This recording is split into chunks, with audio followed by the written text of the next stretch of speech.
They told you to appear at 9 o'clock? 8:30 you were saying. Oh, good. Yeah. You got like a little invoice pad? No, but I could probably print one up. Yeah, and how about you give them a bill when you walk into the courtroom at 3 o'clock in the afternoon, you charge them $100 for every hour that you had to sit there and wait for them because you were there. And they weren't. Okay.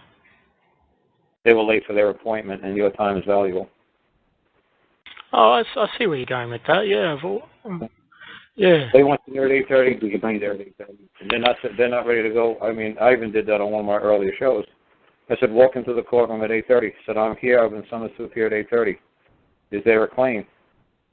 Is there any matter before this court? You know, that somebody summons me to appear here at 8:30. And they say, well, you know, we'll sit down. I say, okay, you know, at 8:31 I'll say it again. 8:32 I'll say it again, and then I'm going to leave. I say, since nobody's come forth, it's 8:32 now. I've been here and I've called out 3 times, and nobody is, you know, it seems to be present. You know, I'll you know, call me back some other day. That's what they do to you in court. If you're late, they'll call out in the hallway 3 times. If you don't answer, it's over. Okay, so where would you say that in the hallway? Would you? No, I'd go right in the courtroom. In the court. They'll have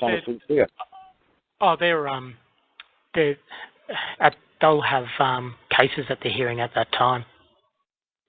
That's what I'm saying. And say, if somebody summons me to appear here in this court at 8:30, I am here at 8:30. I'm ready to conduct business. Is anybody here who has any business with me today before this court?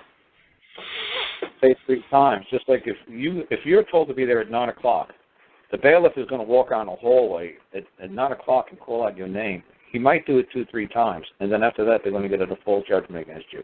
And they don't care if you show up at 9:15, 9:20. It's over. You were late. Oh, okay. So we're waiting. 9 o'clock. We have other people to do. We got other cases to hear. You were told to be here at 9 o'clock. You weren't here. You know, maybe we'll schedule you another day. Maybe not. Okay. So you got to start looking at life that your time is valuable. Most definitely. So somebody told me not too long ago. Somebody said to me they didn't get to me at they didn't get to all the cases at 5 o'clock. I think that was done in the big city of Atlanta. So they told us to come back tomorrow. What have they told you to come back for the next 3, 4, 5, 6, 7 years? Every day at 8:30, and you do nothing but sit there. And you how long will you guys tolerate it? Yeah, that's and that's their bail form as well. It's exactly. They're not going to sit more than 3 minutes waiting for you. They're going to move on with court business. They're going to move on with their business. Say, look, I'm here at 8:30. You got 3 minutes to move your business against me. If you have business conduct, if you want to intercourse with me, if you got something to commerce with me, you let me know. You told me to be here at 8:30. I'm here at 8:30. And then all you have to do is, like, if nobody shows up, you go to the court clerk and say, look, I was here at 8:30. It's 8:35. Just stamp it. Just put the court, the clock that they have there, the timestamp, just timestamp it 8:35. Okay. And then you got proof that you were there, and they weren't. Okay. Because it's just it's sort of a bit overwhelming because the potential outcomes that they're threatening with is imprisonment. You were there. You were there, and they weren't. You were there, and they weren't. Okay. It doesn't anywhere on a citation that you have to sit there for an hour, 5 hours, 5 days, 5 months, 5 years. It says for you to be there at 8:30 so we can conduct business. Okay, it's 8:30. Nobody's here. The parking lot's empty. The courtroom's empty. Nobody's here. I'm going home. I'll stay here 5 more minutes, and I'm going home. And just let the court clerk put a timestamp on it. Say, I was here at 8:30. It's 8:35. Nobody's here. I just need you to witness this, court clerk. Can you put the court's timestamp on it? This machine, so you just click it in there for me and put it into the record. Give a copy to whenever the judge feels like waking up and doing his job today. Let him know I was here. Or give him a freaking bill when you get there. Say, oh, here, Judge. What's this? Oh, this is a bill. What for? Well, you told me to be here, right? Well, the other guy told me to be here. The guy on the other side of that table right there, the prosecutor, who's ever moving this case. Yeah, he told me to be here at 8:30. Yeah, it's now 3:30. Yeah, I charge $100 an hour. My time is very valuable. I'm sure you're getting paid to be here. He's getting paid to be here by the hour. I'm going to get paid to be here. Next time, when you summons me to appear at 8:30, you better make sure I get to the front of the line. Maybe this will be a little reminder. I see where you're going with that, yeah. Okay. Yeah. What your time's not valuable? Once your time is spent and lost, can you recover it? Can you get time back? Well, then, F them. Maybe they'll start understanding and appreciating people's time. Maybe they'll start appreciating, hey, all these people on the hallway, yeah, you know what, they got a life. Maybe if everybody starts handing them a freaking bill, then maybe they'll start scheduling a little bit better. Maybe one guy will be appointed at 8:30, one guy will be 8:35, one guy will be 8:40, one guy will be 8:45. Maybe they'll start scheduling a little bit more precisely. But right now, they're getting away with it, so why should they finish? Okay. So it's not being hateful. It's being practical. Yeah, and I guess you're looking at from a business sort of, like that's what you're there for, business. And if you were working, if that was a job, like if you were. Yeah, they want your money. They want my money. You folks want my money. You want something that I produced, right? You want something I created, money, right? You want something from me, right? Well, I want something from you, a little courtesy, a little respect. Okay. So, say I've got to that stage, and there is no claim because I haven't been able to put in a claim at that time, or before the time, I should say. And the nature of the case is the claim. Okay, so the nature of the case is a claim. The claim is the trespass being a harm. Is that?